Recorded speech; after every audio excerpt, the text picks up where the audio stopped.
Welcome to WP Coffee Talk. Thank you to all of our sponsors, and especially to our espresso level sponsors, Helix Managed WordPress Hosting, for both their sponsorship and for hosting our site, and to Expander Digital for both their sponsorship and providing SEO services to us. Now enjoy the episode. Welcome to the next episode of WP Coffee Talk, where I'm on vacation, and so things are not scrolling through my head as quickly as they usually are. Hi, Michelle. How are you tonight? Hi, I am great. How are you? I'm good, thank you. Now, I know I was trying to think where you and I met, and I want to say maybe the first time we were in the same place together was Montreal a few years ago. I have not been to Montreal, so it wasn't that one. Wasn't Montreal. St. Louis? It's hard when you go. I was at St. Louis. I think that might have been it. That might have been it too then. Yes. So I have a whirlwind every year, as I'm sure you do as well. And then all the people, all the places, and you're trying to think, now, where do I know that person from?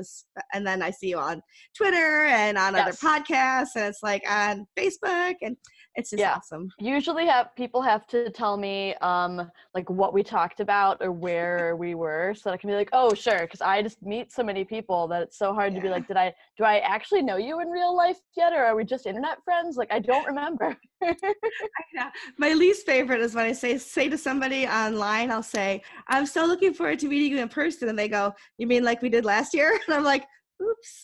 Mm-hmm. I can relate. That's happened to me maybe more than once.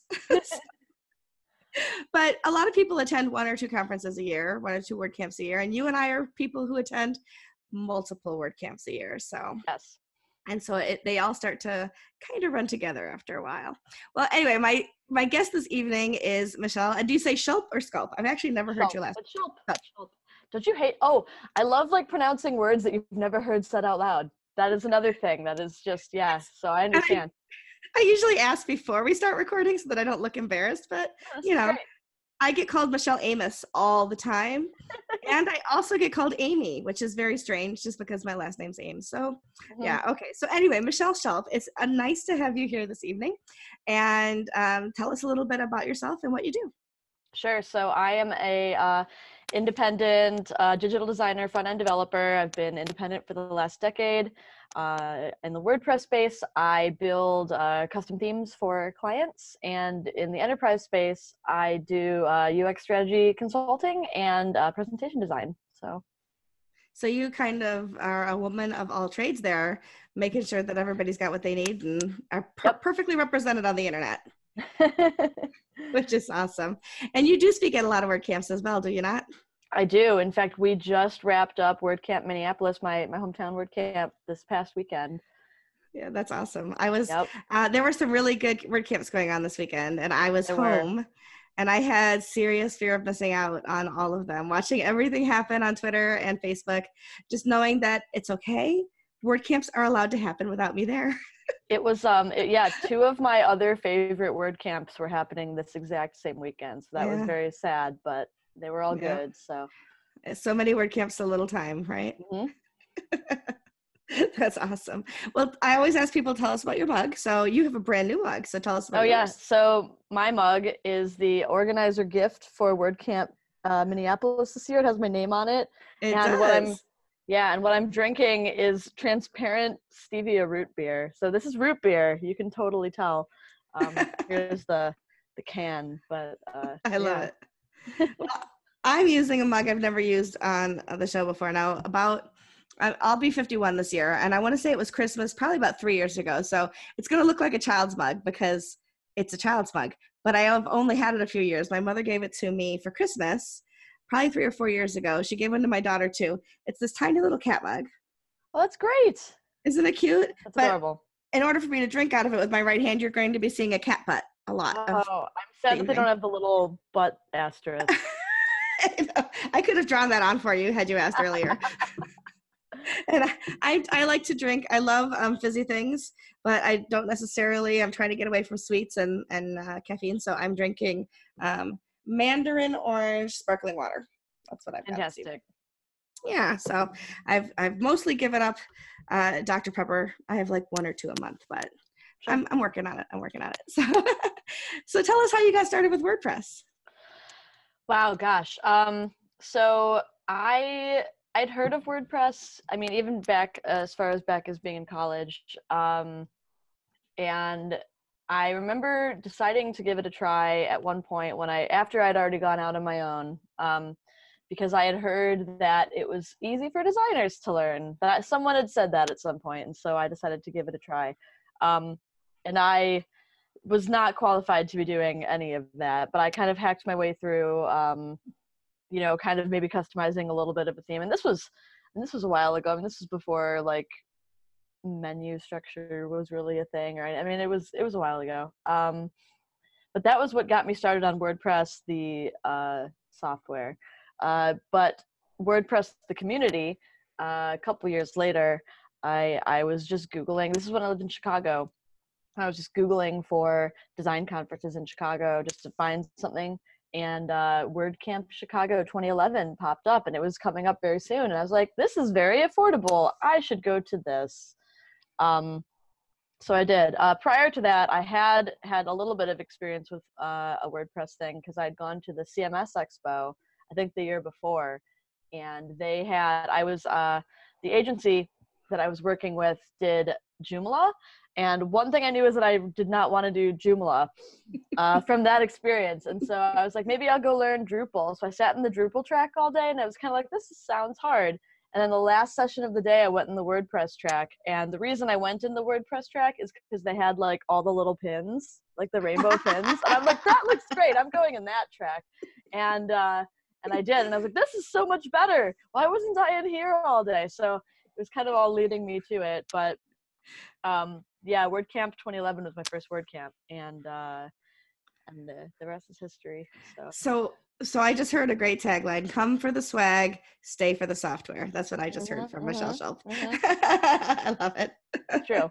And anybody who's ever organized a WordCamp has so many of those pins now because they're always left over. I probably have 200 pins. I take them everywhere. I try to give them out, but everybody's like, "Look, I already have every color." So, yep. But they're a lot of fun. When you look at other sites that people have built, and of course, it's not to be disparaging to anybody, but when you look at sites across the board, WordPress or otherwise, what are some things that you think that people don't focus enough attention on that would make a site better or stronger?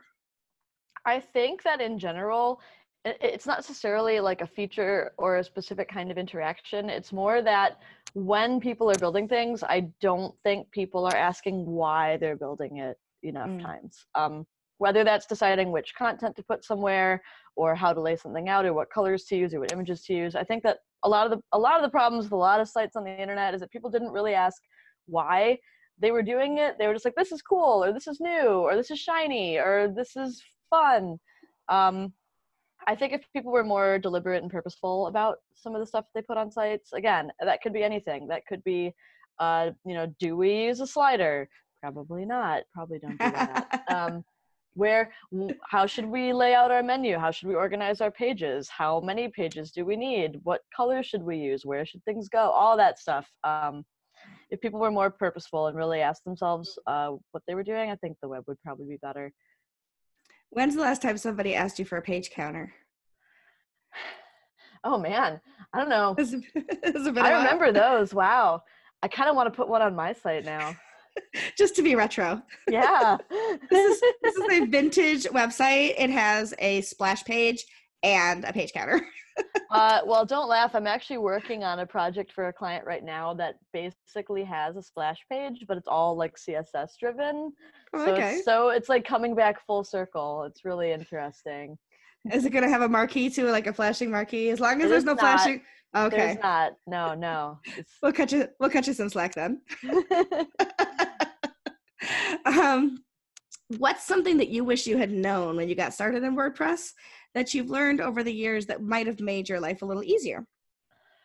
I mean, there's a couple of things. So technically, what I wish I had known when I started in WordPress is actually how WordPress, like the structure of WordPress templating worked. Like it was so confusing to try to theme for WordPress or do anything until I actually understood how it worked, and then it made sense. It's like, so on a technical side, that's that. But I think the thing I wish I had known at the very beginning was about the community.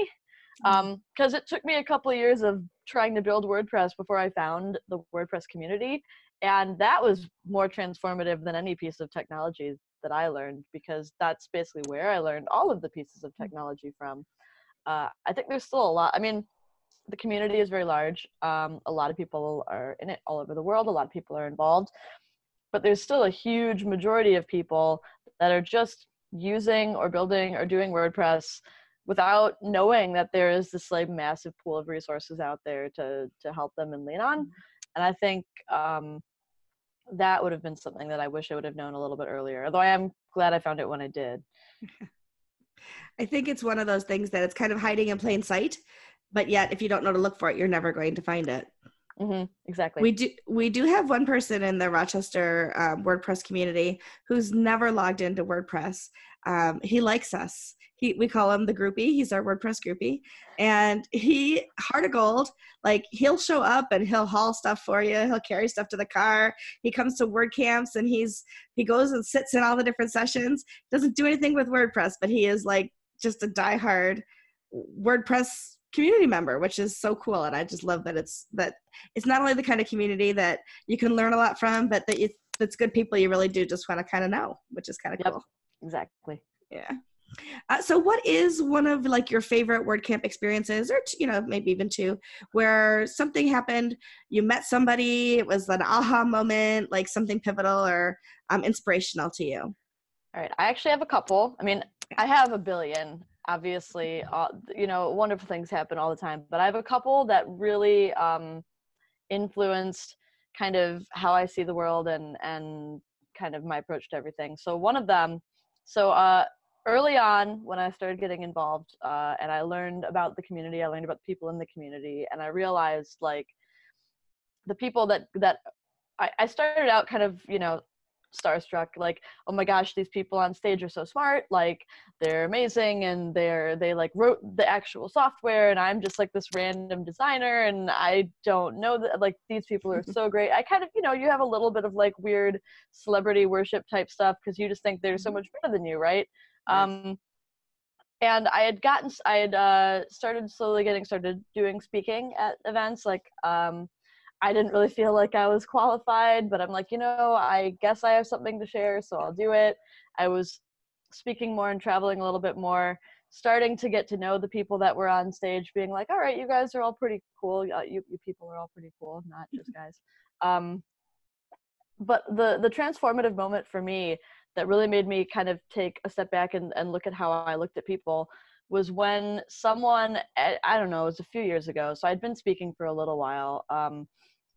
Someone came up to me after one of my talks and said that I was a person who was on their bucket list to meet. And I was like, in my head, I was like, your bucket list is very bad. Like, I don't know, like, I didn't say that, obviously. I was gracious and I thanked them, but I was just like, I'm just me. Like, I'm just me. Like, why? That's weird. Why would, but I thought about that. And I'm like, but like, everybody's just a person, right? Yeah. Like, we're all just people. Like, we all have skills and talents that we can share with people, and we all have stuff that we need to learn from people. And some of us are on a stage and some of us are in the audience and some of us do both. And that was like very transformative for me at like getting away from really any kind of like celebrity worship complex. Like, now I'm very much like, no matter where I'm at, like, yes, it can be intimidating to like have people be on a stage who are very smart, but like, they're just people just like you. And so that was like a very like weirdly transformative moment for me, because I just realized that we're all kind of the same, right? Another one that was really meaningful was actually, I believe, last year at WordCamp Sacramento. I was speaking at, and I was about to use the restroom, was going into the restroom, and this woman, stopped me and said hi, and basically said that she'd seen me talk a few times. She really liked my talks, blah, blah, blah. But she said that she's a designer, but she was having like this like roadblock, something that was like, she couldn't get past it. She couldn't figure out what to do. And she told me that she said she decided to watch one of my talk videos and be like, what would Michelle do? right? And she watched something that one of the talks I had done, and like was able to find a solution that got her past her roadblock problem. And that was just like so meaningful to me, because I was like, this is the reason why, because it's exhausting to travel and to write new talks and to try to teach people and to like be friendly and personable when you're an introvert and you're tired. Like, it's exhausting to do all that stuff, but like realizing that you literally just like impacted somebody's ability to do their job, or like made their day better just from something that you did, like that is so cool. So that really like stuck with me, and I thanked her very much and excused myself to actually use the restroom, but like that was but I mean, like that was just, I don't know, that was just amazing. And I've had a lot of like micro interaction versions of the same thing, and that's kind of the thing that keeps me doing it, even when I'm tired, and I'm like, sometimes I'm like, why do I stay on the grind? But it's like, because I can help people. So I don't know. I think there's two kinds of people that do the kinds of things that we do as far as speaking and kind of having a public persona in the community. There are people who do it because they are looking for the fame and the glory, because there's not a whole lot of fortune to it, right? Because we don't get paid to do any of the speaking. Nope. If anything, it costs us a lot of money to do that. But there is a sense of fame and glory and recognition and whatever. And then there are the people for whom those kinds of interactions are really humbling.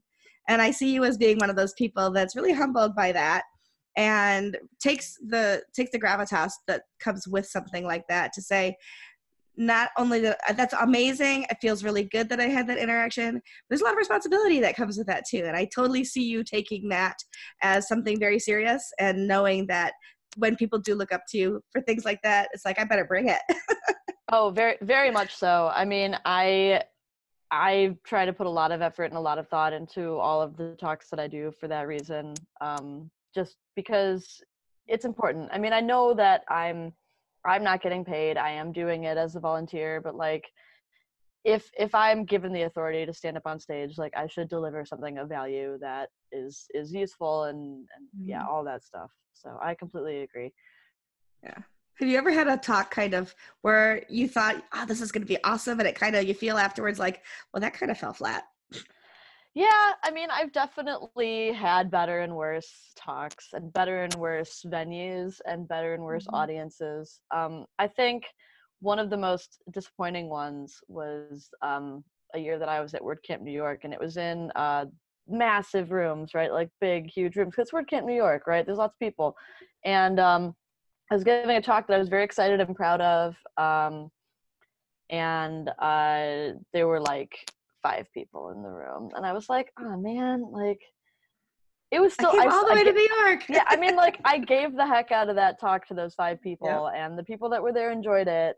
And obviously it goes up on WordPress TV, but it wasn't that I needed to give it to a packed space, but it's kind of like I had a lot of energy for this talk, and there wasn't the audience, but I still like enjoyed connecting with the audience that was there. We had like a more in-depth Q&A session afterward, so that was kind of fun. But you always make the best of it. But it was disappointing. Yes. Yeah, I would say the smaller rooms are, not the smaller room size, obviously, but the smaller number of attendees in the room can kind of impact how you feel about putting it out there. But you're right, you just gotta like pull up your panties and just do what you gotta do. Yep. That's awesome. So I think I've seen your name on the WordCamp US stage. Yeah, this is going to be my first year finally speaking at WordCamp US. This was like the one camp that I could never get accepted to, but I'm going to be giving I mean, and that's fine. Like they pick based on what they feel the community needs. So obviously that's totally cool. But I was like, I kind of was like amused by it at this point. I'm like, it was like my glass ceiling. Yeah, I'm giving a workshop. I'm going to be giving a workshop on theming for content that doesn't exist, which is basically what building a theme is, right? And so how do you do that strategy?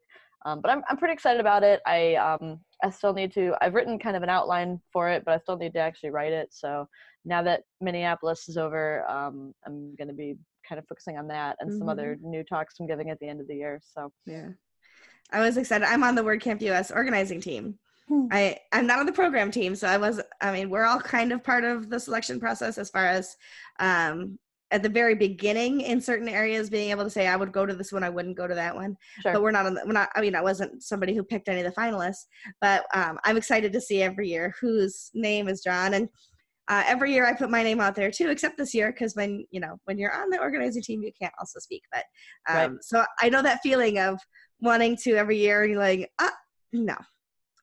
No. And then this year I was like, yay, Michelle's talking. So yeah, that's I'm very excited. cool. Yeah, I'm sure it's going to be great. I'm excited for you. So talk a little bit about, I know you told a little bit about what you do earlier, but talk a little bit about like maybe how you work with clients or what you really enjoy about what you do. You've been doing it a while, so you're very successful as an independent. I hate the word freelancer, but like as an independent themer, organizer. The word we use is solopreneur. That's a good word. Thank you, solopreneur. That's I like right. That word. An independent entrepreneur, solopreneur. So, like, what do you think your secret of success is? I would say that my secret of success is since I went independent, I've chosen to kind of follow a specific methodology. I believe that my success is due to three parts. I am smart, so I either know what I'm doing or I know how to find out what I'm doing, right? So I've got knowledge, I've got the skill set, but that's only step one. Like a lot of people are smarter than me and have more skills than me, right? I'm helpful. So I genuinely want to make people's lives better in some way, whether that's through solving a problem for them or teaching them something or whatever. So that's why I kind of pursue a lot of the things that I pursue. It's why I decide to speak.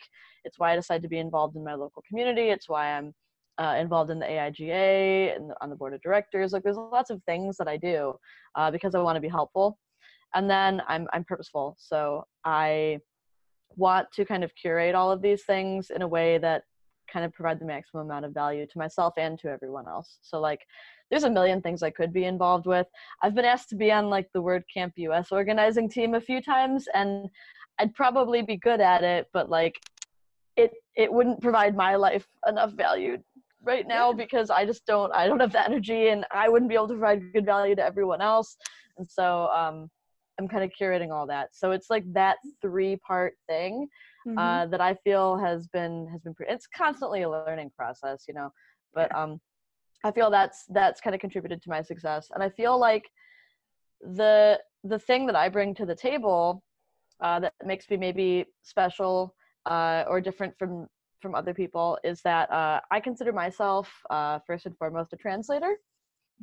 So I pride myself in being able to take kind of abstract or not fully thought out concepts and flesh them out into something that makes sense, but also being able to kind of cross silos and be able to communicate between different interests. So designers and developers, or, business and engineering, or maybe professional and client, or whatever it is.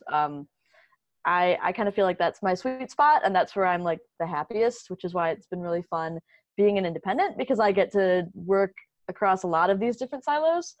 So yeah, that's probably the best part. What's and I used to do my own thing. I was a solopreneur for about 6 years, and I didn't, like, a lot of people say you got to find your niche and like, only work with authors or only work with whatever. And I hated that. I was like, no, I want to learn everything I can about anything I can. And so I would get some really interesting customers over the years. What is one of the most interesting, or like industry or niche that kind of approached you and said, hey, we need your help, and you were like, well, I've never thought about doing that before? Sure. I have had and still have a weirdly diverse bunch of industries. So I currently have clients in the roofing industry. There's a lot of women in the roofing industry. So the roofing industry, plastic surgery, the music recording industry, and the music equipment industry. I did some stuff for like a surfing clothing line once, and also I'm doing, enterprise stuff right now for Target. So it's like, what's really interesting though is that I've actually worked with a lot of women-led or women-only teams, and it wasn't on purpose. Mm-hmm. I have no problem working with all sorts of different people, but even in these industries where you wouldn't expect it, like the roofing stuff and the music industry stuff and all of that, it was actually like mostly women-led teams, which was kind of fun. Yeah. But yeah, I never really liked the whole like niche thing either. I prefer to think of myself as working with like a niche of personality. Mm-hmm. I like to work with people that are so passionate about what they do and so enthusiastic about what they do that they get me excited about it, and it doesn't matter what it is. Yeah. Yeah, like the thing I always say is like, you could be a toothpaste cap manufacturer, and if you're like super into toothpaste caps, like I am right there with you, and I cannot wait to build you a toothpaste cap related website to showcase your wares, because it'll be so fun. That's a good one. As a matter of fact, and the funny thing is, there are so many different kinds of toothpaste caps. Right. I don't know, because like I order my groceries, and if I'm not careful and I have to get the one that screws off and doesn't just flip open and shut, I'm like, oh man, that's the wrong toothpaste cap. So yeah, I could actually get passionate about that myself. That's too funny. I'm going to move into what we call the rapid fire questions. So Okay. I will ask them quickly. You answer them take as much time as you need to answer them. But when somebody, like if you were going to talk to somebody who's building their first website or new in the business or building a website for themselves, what are 2 or 3 plugins that you would recommend, either specific plugins or types of plugins? Okay, so if we're talking about people building a website, are we talking about like through a user interface, or like as a developer? Because I'd probably have different answers to that question. Let's say not a developer. Let's say somebody who's coming to a meetup and they're building a website for their own business. Okay. I would say at this point, you would probably want to get a good third-party Gutenberg plugin and a theme that supports it. And there's a few of them out there, but right now, like that'll probably solve most of your problems in terms of layout while still sticking to a core thing. You don't have to learn like a secondary page builder or anything like that. Mm-hmm. You need a form plugin that's good. I usually use Gravity Forms, but that's just because that's what I started with. Like any of the other major ones are also awesome, but you definitely need a form building plugin, 100%. Especially if you're going to be doing any marketing and you want to tie into any other platforms, like find the form plugin that ties in with your email platform or whatever and do that, right? And then it also kind of depends on what your website's for. Mm-hmm. I mean, if it's e-commerce, like obviously you want to get WooCommerce. If you want to do events, I will always recommend the events calendar. But there's, that kind of stuff but I would say definitely like a good Gutenberg block library, a good form plugin, and then one of the top specialty plugins for whatever your site's actually for. And you mentioned the developer side of things too. What's your favorite developer tool? Advanced custom fields. Well, you didn't have to think about that one. No, I didn't. But that is definitely, and Advanced custom fields is super awesome if you are building small to mid-sized to large-ish sites. I understand that at very, very large scale there can be performance issues with metadata, but like especially now, like doing custom Gutenberg block development, like thank you so much, by the way, Elliot. Oh my goodness, thank you so much for ACF blocks. It's amazing. But yeah, I hands down Advanced custom fields. I don't build a site without it. Yeah. You mentioned Gutenberg. One of the things that I've been watching with interest over the last few years, and I think a lot of us have, is the people who are eager to learn it versus the people who have dug in their heels and are just so dead set against it.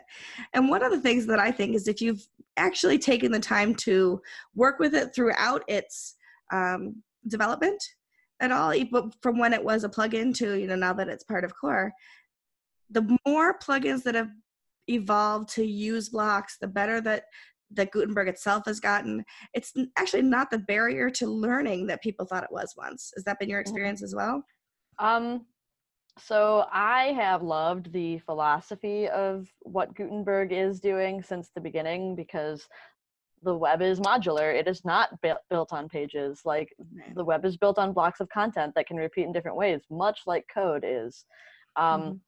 I have a lot of opinions on the actual implementation of the user interface in different ways, and I believe that it is not a a fully mature user experience at this time. There are a lot of buggy, weird things that are frustrating, but I believe that it is the future and it is the right direction, even if it's not the final implementation. And So, yeah. it's already come quite a ways from where it was in January, let's say. So when we were all at WordCamp US last year and it was released and we were all like, what? And any of those of us who had customers in the plugin world were all like, oh gosh, is it going to break and what's going to happen? And, you know, at Give, we had almost no issues with our customers having problems with it. So we were pretty happy with that. Yeah, I agree. I think it's just something that, and I'm anxious to see where it goes, quite honestly, from here. So same. Definitely. So any point during your WordPress journey, have you had a mentor, whether it was an official mentor relationship or somebody that took you under their wing? And who was it? So I am going to credit basically the entire Chicago and Milwaukee WordPress community back when I first started getting involved in like 2011, 2012, because they are the people, and specifically, they were the people that got me to be able to organize for the first time, introduced me to the meetups, got me to speak for the first time, and we had like a private Skype chat before Slack was a thing. We had a private Skype chat that we would all hang out in all day, and we migrated it to Slack. I mean, a lot of us have gone our separate ways at this point. But for those first few years, it was transformative. And again, also, a majority of them were also women, which is fantastic. Like just women developers that it was cool to have. The guys in the group were also great. This is how I learned like SAS, and this is how I learned like a whole bunch of other programming. Like just because I had this little community that kind of took me in and like took me under their wing and like built me up and sent me out to fly. And so I would not be here without them. So I really, really appreciate them. Yeah, that's awesome. I feel the same way about my community here in Rochester and Buffalo. So I have the two cities that have helped me in different ways as well. One that's almost entirely Facebook group and the other that's almost entirely Slack. So very similar kinds of experiences. Oh yeah, I mean, I will also say, since I met the Minneapolis community in 2013, obviously I live here now, and that was a big reason why I live here, is because of their community was like so welcoming and awesome. I basically already had a group of friends. So yeah. Oh, that's awesome. It's been great. I love it. I seriously, it's mentioned on the show before and also just in talks and in general that some of my closest friends now are WordPress people. I never would have met if I hadn't started down this path. So it's pretty cool stuff. Pretty cool stuff. Who's somebody that you admire in the WordPress community and why? I mean, I know it's hard to single somebody out. Yeah.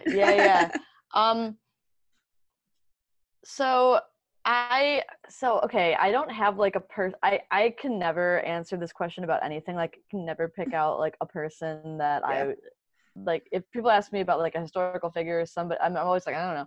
But what I do admire as like a concept is every time I go and speak at a WordCamp, and I ask like whose first WordCamp it is, and like half the room always raise their hand. Like, I think what I admire isn't like a person, but that there are so many like new people that are willing to just like start this scary thing and show up at a conference and like just be in it. Like, those are always the people that I admire in the room, is like the people that are coming for the first time and are just like here to learn, and they're just so excited.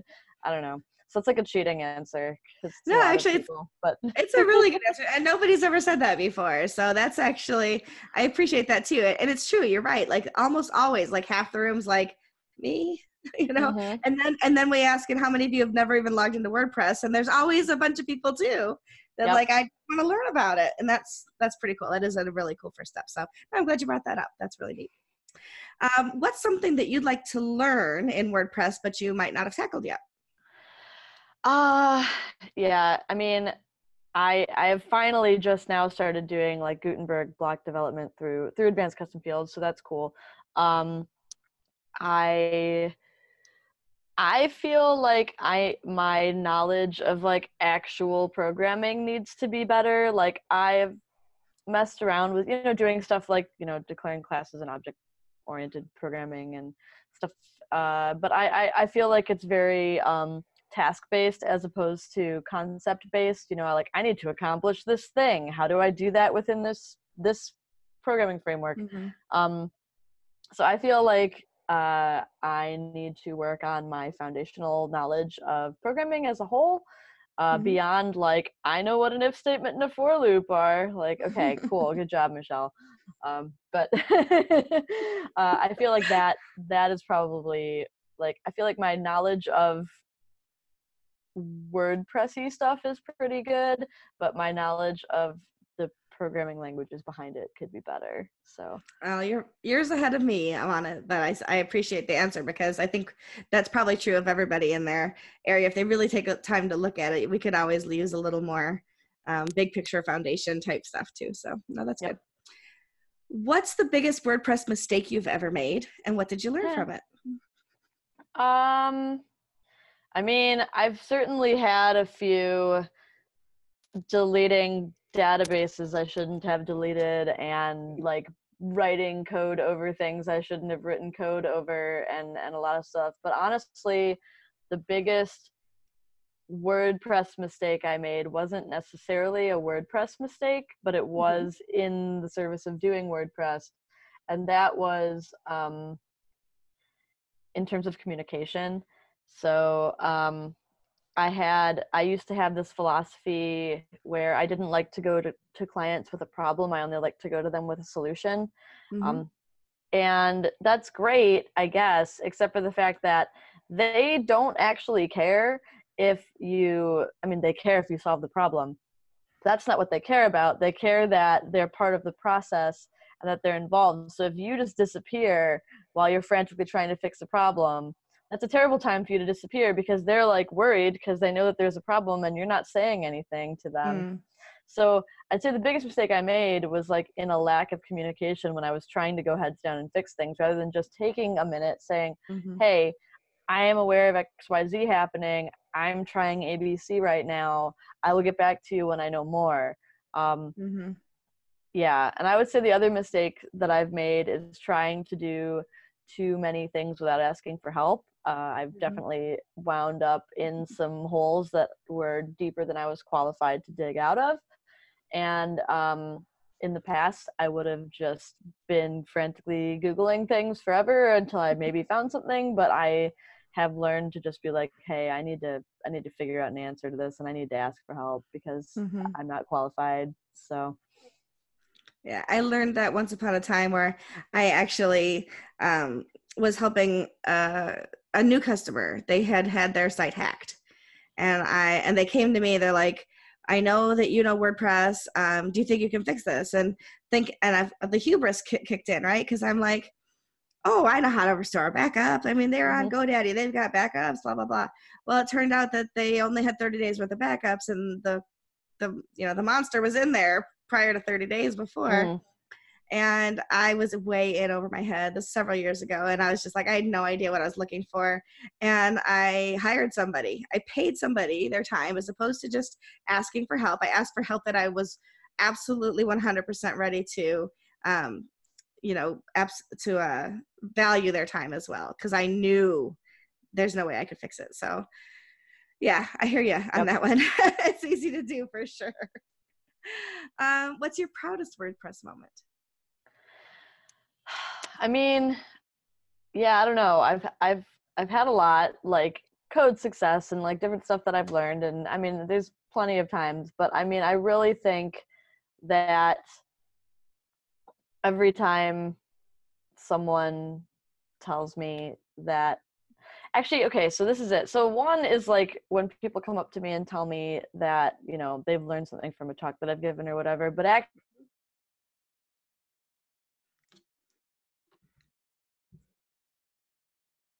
okay, we lost you there for a minute. Oh yeah, I know, my computer just said my internet connection's unstable. Dang it, computer. That's okay. Go back to where you said every time somebody says they learned something from you, and then we missed what was after that. Okay, so that's great, but actually my favorite is when I'm doing a project for a client and they say, like when I'm showing them the back end for the first time, and then they're like, oh my gosh, this is so easy. This makes so much sense. I can do this. Like, I love that. That makes me so like, so excited. Because that's exactly what I'm trying to do for them. I'm trying to like make them be able to manage their own site, right? Like that's what I want. And when they, who aren't technical people, are like, I can do this. Yeah. I'm so excited about that. That's awesome. When they're like, oh, I can change the time on my own website. I could put the phone number in. Yeah, that is exciting stuff. And then and then you just warn them about what areas never to go to. Yeah, exactly. Yeah. Control. That's right. Control. If you weren't in the web fields, working with what you do with programming and design and everything, what's another career that you might like to attempt? Ooh, I've actually thought about this. So if I could not do designer development, I would probably be like an event planner. Probably. I mean, I'm pretty good at that too. Or something having to do with logistics. Maybe not a personal assistant, because I don't know if I could deal with people that much. But I mean, like event planning or something similar to that, I would dominate that probably. I love lists. I totally thought you were going to say some kind of personal trainer or health coach or something. Oh, gosh. I don't know if I'd want to do that for a living. Like,